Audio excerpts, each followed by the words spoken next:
In this video, I'm going to show you how you can easily delete a wallpaper on an iPhone 15, 15 Pro and 15 Pro Max.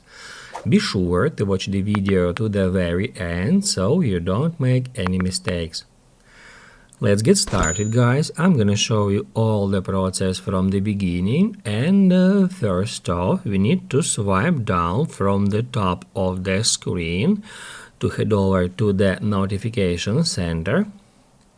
Then just long press somewhere at an empty space to activate wallpaper selector mode. That's where I got several wallpapers here, and if we would like to delete some, we can just swipe up and then tap Add Trash Bin. It says that this wallpaper will be removed from both the lock screen and home screen. To continue, tap Add Delete this wallpaper.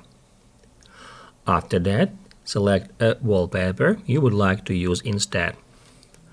If this video helped you guys, don't forget to hit the like button.